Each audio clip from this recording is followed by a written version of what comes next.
Kanker payudara adalah kanker yang paling berisiko bagi kaum perempuan. Dari tokoh-tokoh ternama di dunia ini, ada yang menderita kanker payudara ini. Ada pula tokoh-tokoh terkenal yang meninggal dunia diakibatkan kanker payudara. Namun, bila kanker ini sudah dideteksi sejak awal, maka angka kelangsungan hidup dapat dicapai hingga 10 tahun setelah kanker ditemukan. Tingkat kelangsungan hidup setelah 10 tahun adalah 90% atau lebih. Sumber tersebut saya dapat dari data yang ada saat ini. Lalu, apakah kamu tahu gejala kanker payudara? Dan apakah kamu tahu cara memeriksa kanker tersebut? Saya akan jabarkan jawabannya di dalam video ini. Maka, simak baik-baik ya. Dan, bila kamu memiliki salah satu gejala yang saya sebutkan nanti, jangan khawatir ya, segera periksakan ke rumah sakit terdekat. Jangan ragu-ragu konsultasi dengan doktermu. Hai, saya Dr. Otafuku dari Jepang. Selamat datang di channel Nasihat Jepang. Kali ini kita akan membahas 3 gejala kanker payudara yang tidak boleh diabaikan. Saya akan menceritakan juga sebuah kasus dan tindakan pencegahannya. Kalau begitu, mari kita bahas bersama-sama. 3 gejala kanker payudara yang tidak boleh diabaikan. Nomor 1 adalah sekresi, atau yang dimaksud dengan cairan yang tak biasa keluar. Mari kita lihat struktur payudara dari gambar di samping sebelum menjelaskan sekresinya.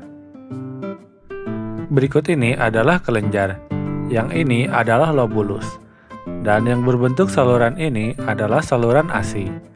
Lobulus pada kelenjar payudara terhubung dengan saluran ASI.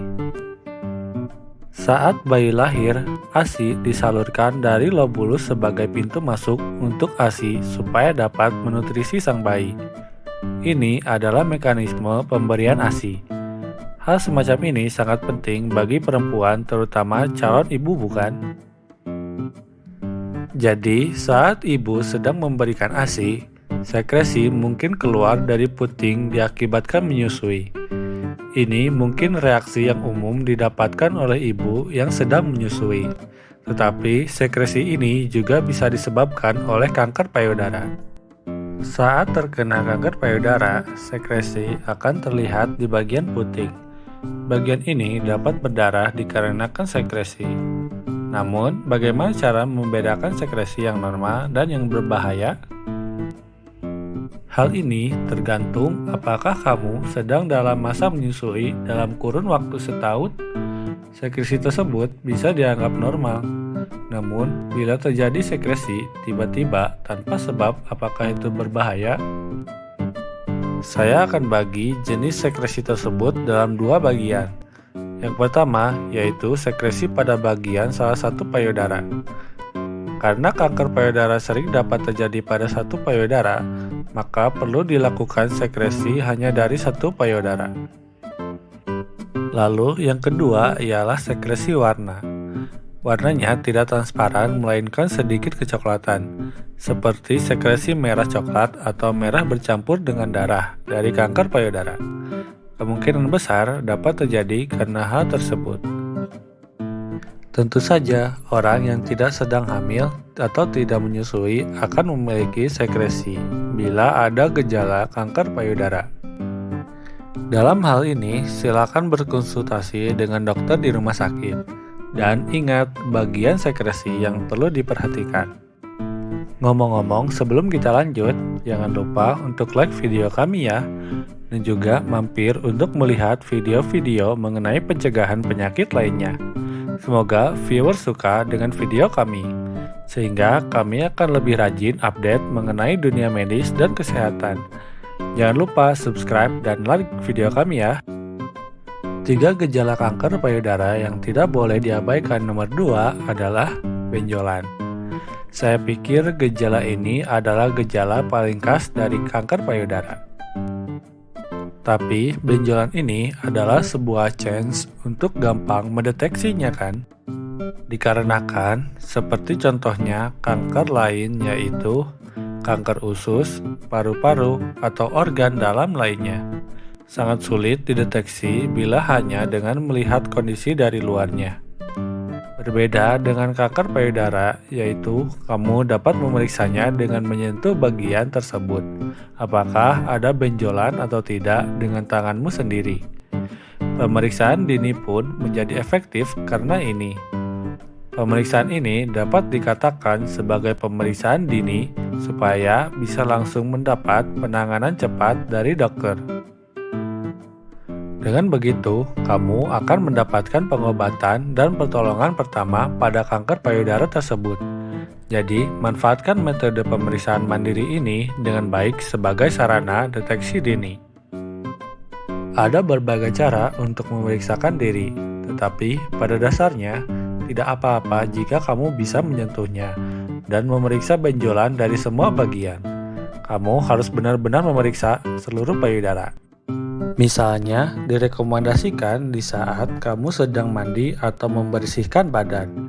Kamu dapat mencoba memeriksa lebih mudah, atau dapat terlentang di tempat tidur sendiri dan melakukan pemeriksaan secara mandiri. Juga, jangan lupa dengan memeriksanya pada pantulan cermin supaya bisa dicermati apakah ada yang aneh dan janggal. Ya, dapat ambil satu poin dari hal ini. Lakukan self-check atau pemeriksaan mandiri ini tidak hanya pada area payudara, namun juga ke area ketiak. Mengapa harus di area ketiak? Baik, saya akan jelaskan mengenai hal ini.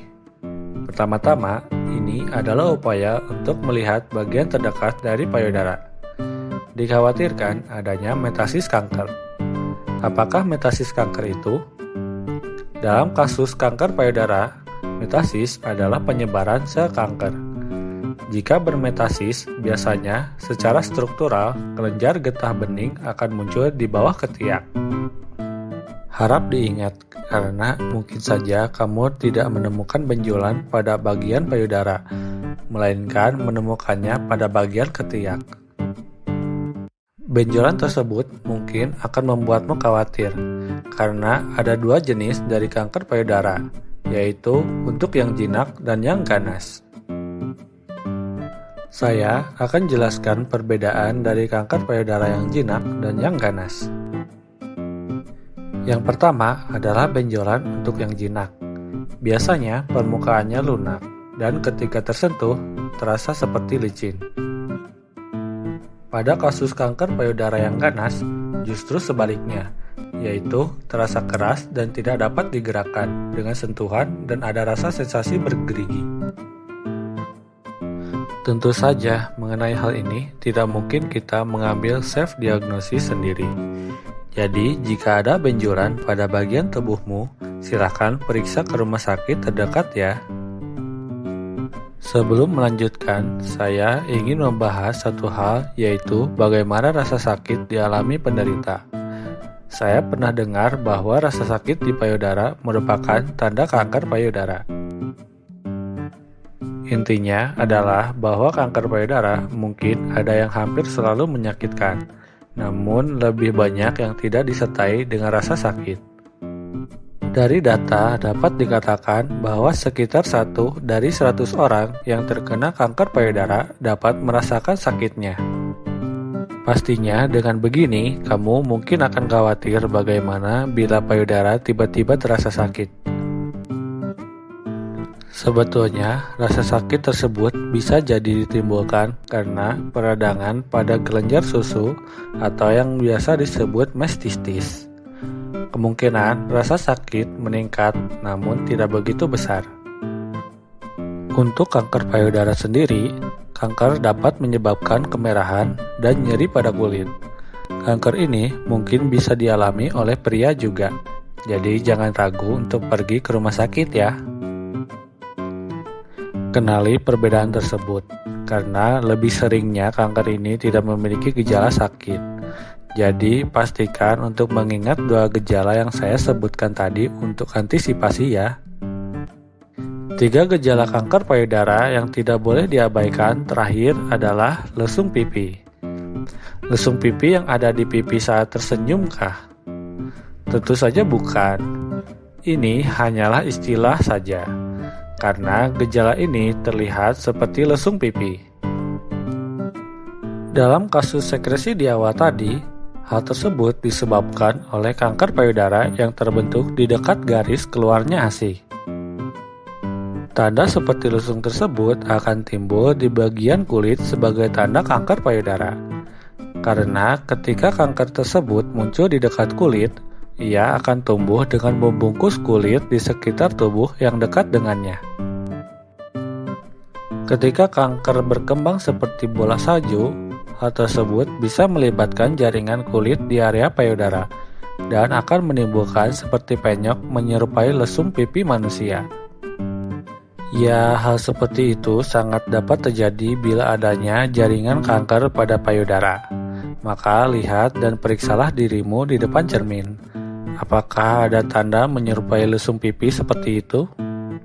Amati, cermati, dan bila ada gejala segera periksakan ke rumah sakit terdekat. Mungkin kalian akan bingung mengenai departemen kesehatan mana yang dapat mengatasi masalah kanker payudara ini. Mungkin masih banyak orang yang belum mengetahuinya. Sebaiknya kita lihat dulu, apakah kamu akan menjalani operasi payudara. Sangat mudah untuk disalahartikan sebagai obstetri dan ginekologi. Departemen khusus kanker payudara adalah operasi payudara.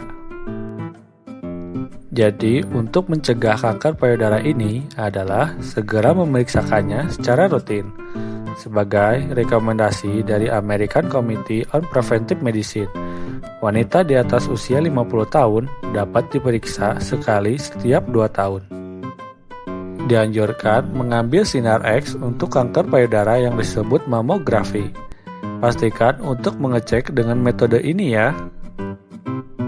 Jangan lupa utamakan untuk gaya hidup sehat ke depannya ya. Jangan sampai terlewatkan untuk menyadari gejala ataupun penyakit yang ada. Bila kamu ada pengalaman mengenai kanker payudara ini, kamu bisa komentar di bawah video ini. Kami akan sangat terbantu mengenai info lainnya yang kamu ketahui. Cukup sekian video dari kami. Jangan lupa untuk menjaga pola hidup sehat dan cepat sembuh untuk kalian yang sedang sakit. Dan sampai jumpa di video selanjutnya.